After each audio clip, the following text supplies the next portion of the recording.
All right, guys, so this is a call I made for leads that were a couple months old. Personally, I like to call the new leads immediately and try to build a relationship and try to hold on to that relationship. Why people are waiting for the probate court to give them permission to sell the properties. But you always still need to call your older leads. You don't want to pay for a bunch of leads and then not actually go through them. Again, the more people you talk to, the more opportunity you're potentially going to come across. So I always call the new leads and want to exhaust that list. But if I don't, because I'm too busy working deals or putting out videos or talking to coaching clients, then I make sure that I go back and call my older leads, because I don't want to leave any stone unturned, as they say. So, and for me, prospecting is a way of life. You got to do it every single day, just like you got to do your chores, you got to do your dishes, you got to make your bed, you got to clean your house. This is the same thing, and actually quite a bit more important, right? Because if you do well at this, then you can hire people to do all those other things. This is a call I spoke to somebody. She's just getting ready to get word from the attorney that she is able to do what she wants with the home, and she wasn't able to decide what she wants to do yet. So obviously the only thing I can do is just show her compassion, show her understanding, and let her know that I'm willing and able to follow up, and of course that I want to help her and try to deepen the relationship. So here's a call with a very nice person who took some time with me, and even though she was elusive, I still feel like I've made a connection with her. So enjoy the call, give me a thumbs up, like, subscribe to my channel, and watch to the end. You'll get a lot of value out of it.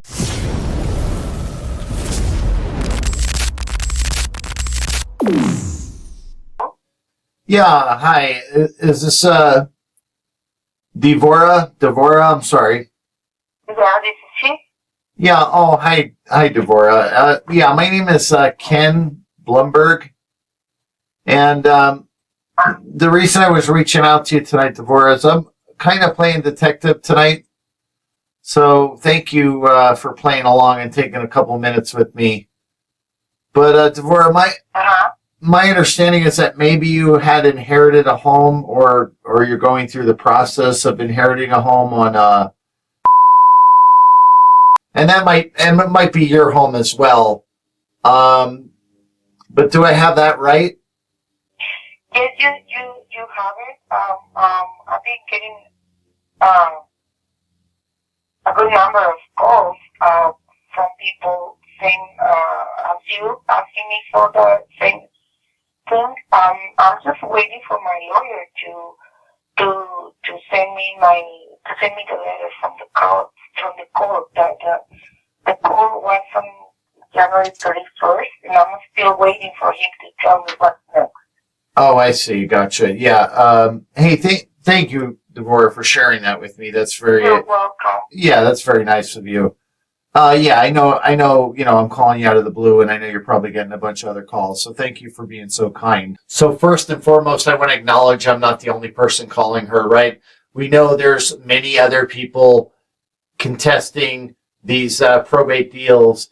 Any seller out there, if they put a home value estimate or request one online, they're going to have a lot of people calling them. Zillow, sells their leads to 5 or 6 different people, or, however many they sell, but most of those leads are not exclusive. So building rapport, telling her thank you for being so kind, thank you for being such a nice person. Try to lift somebody up, make their day, and let them know that you actually really appreciate them, and you're not just taking it for granted that they're going to sit there and talk to you. Acknowledgement is so important. Just like you guys are watching this video, and I appreciate you for taking the time with me to learn and to perfect your craft, you want to acknowledge and appreciate your clients, and not just take the fact that these people are spending time with you for granted.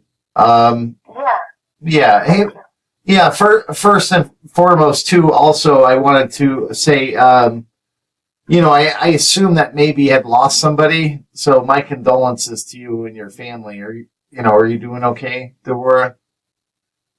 Yeah, thank you for asking. That was my aunt. She passed on last year in October. Yeah. Okay. Yeah, I see. Were you guys close? Yeah. Yeah, very close. Yeah. Thank you. Yeah, I'm so sorry. Yeah, but I'm glad you're doing okay. Yeah, Oh yeah. my mom went to a nursing home about a year ago, but it's just been very difficult, very painful. Well, I mean, it is what it is. She was 86 years old. She has been trying. She had a last years not doing well, and yeah. Yeah, We're okay.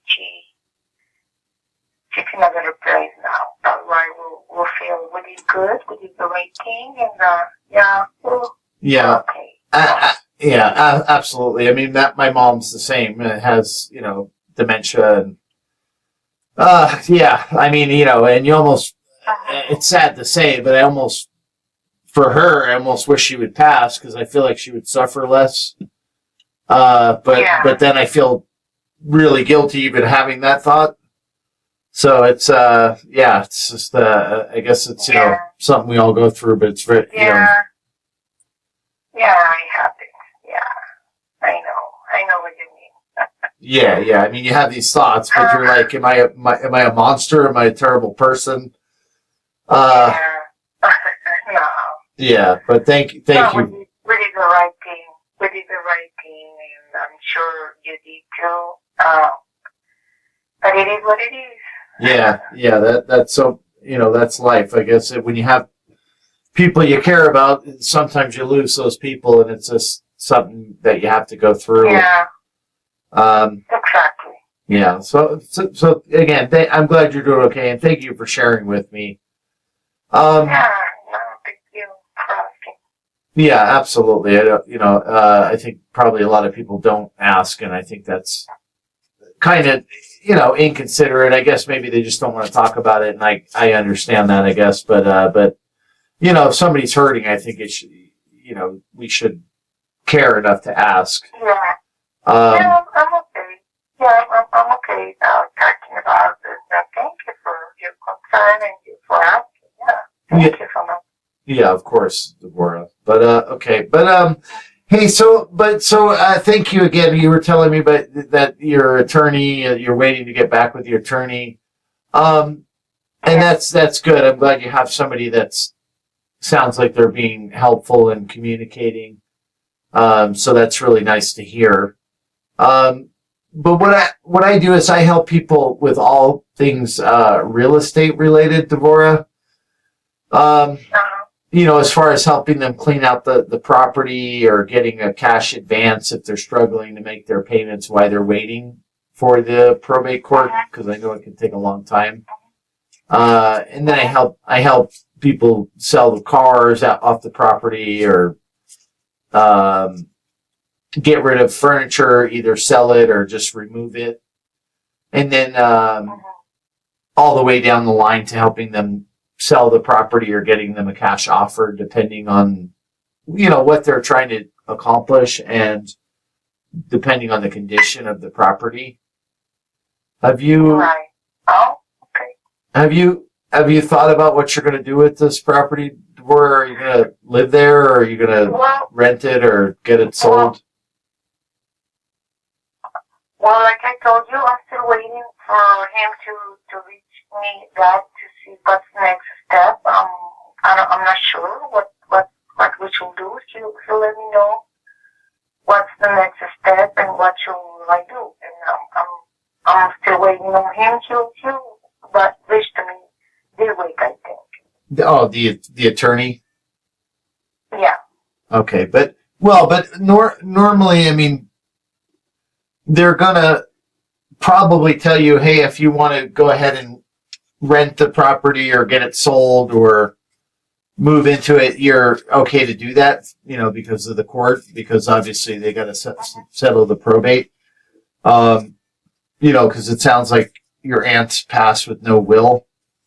Um, Uh-huh. but again, once they do that, then they're not going to tell you what to do with the property. They're just going to say that you have the ability to do what you want with it. Yeah. I mean, may I ask, do you live at the property now? Yes and no. Um, I stay in the house for a couple of days a week, and I live in Arizona. So I don't live 100% there. And yeah, like I told you, I still don't know what am I gonna be doing with the house. I'm gonna wait for him to talk to me about what's the best option for me. I'm still waiting, and I will decide after I talk to him. Gotcha. Okay, but so I'll wait for him to. fair enough. I mean, I appreciate again you sharing with me. I mean, it sounds like to me that maybe you're just coming in a couple times a week just to make sure the house is in good condition. Yeah. No one breaks into it. It looks like it's lived in, and I think that's smart because if you leave a house vacant for too long, you never know what could possibly happen to it. So I always recommend obviously get insurance. I recommend having lights on at the house, ideally on timers but you're staying there, so that's definitely good. Are you? Yeah, I've been doing all that. And I'm paying the bills, and I'm paying the house insurance. I've been paying the taxes, the house taxes, everything. I've been paying everything until the next step. Like I told you, I still need to wait for him to. Of course, absolutely. And I know it can be expensive, and especially because it's such a long. Not really, because it's a small house, and we pay bills are no more than $30 every.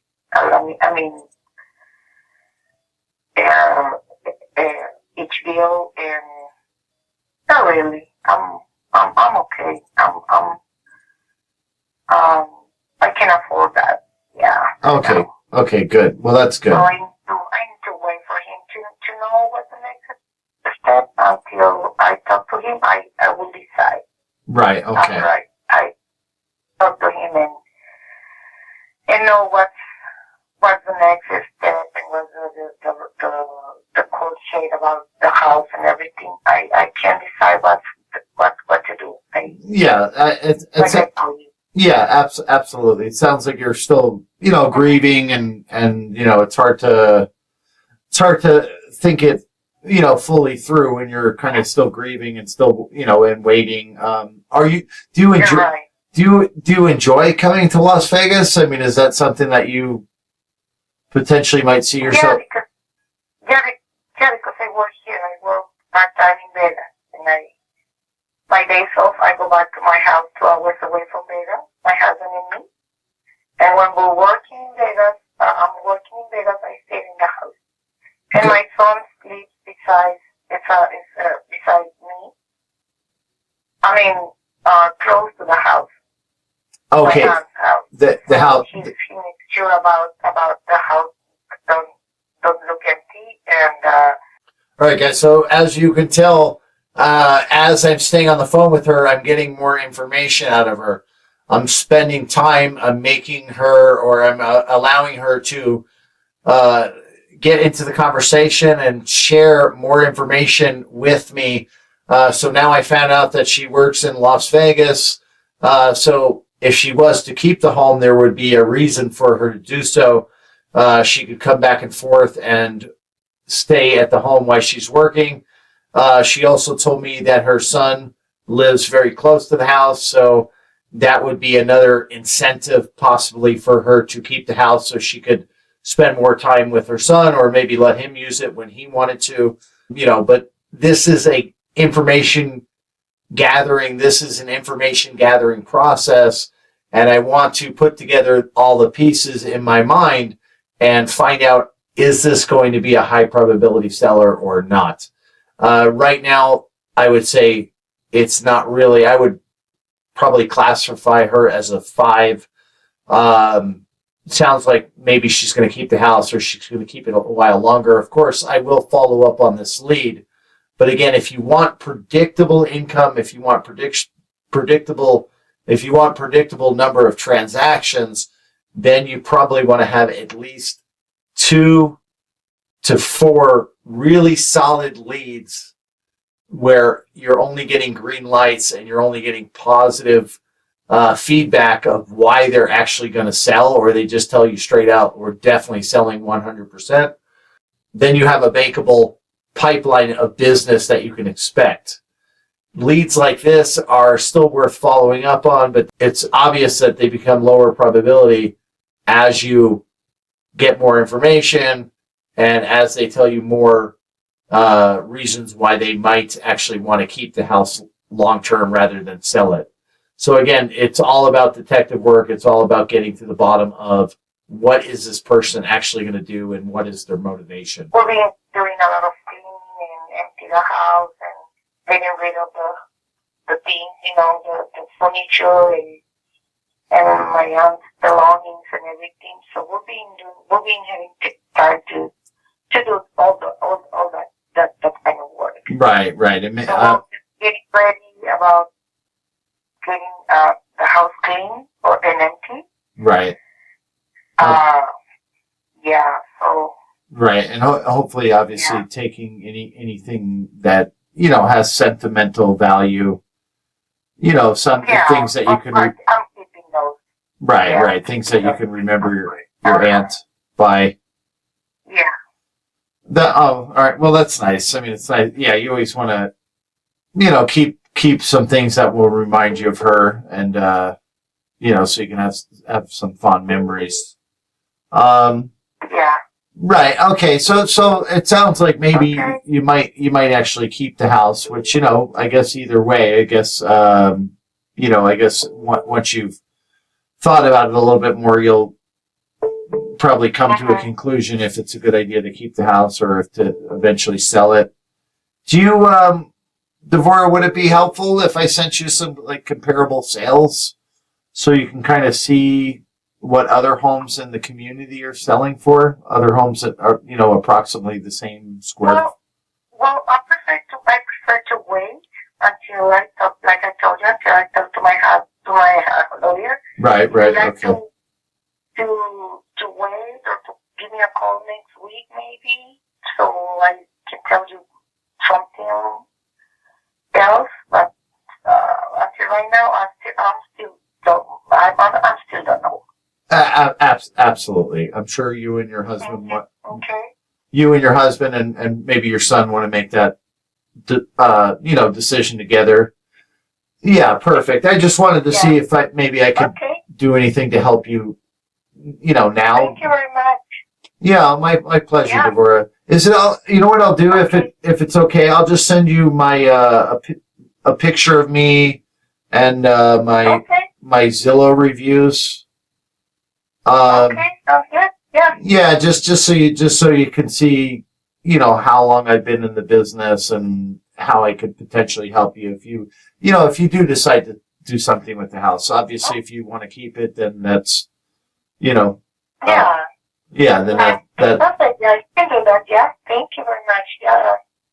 Yeah, definitely. Okay. My pleasure. And again, thank you for being so kind. You're welcome.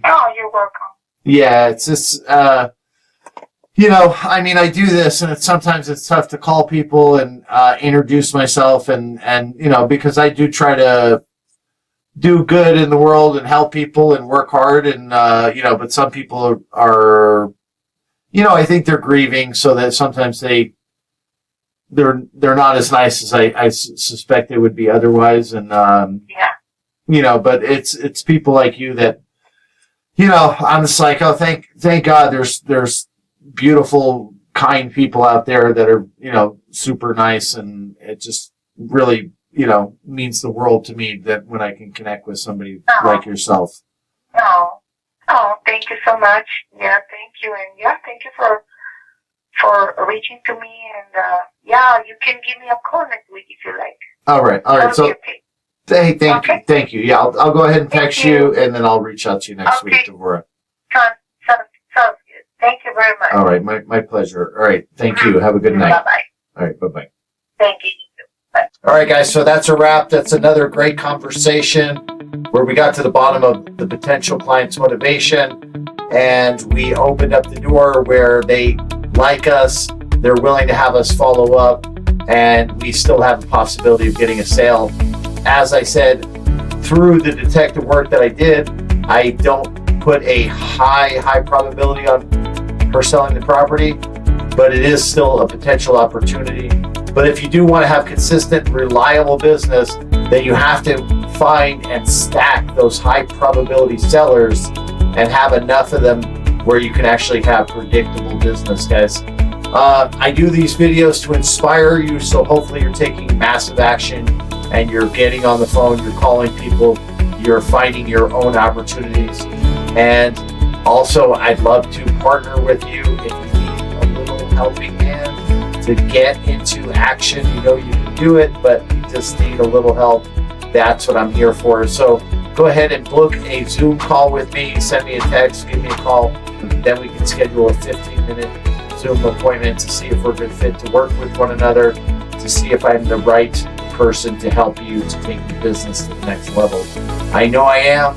If you want to explore that option, then reach out to me. Until then, like, subscribe, and I will see you on the next video. Thanks for watching.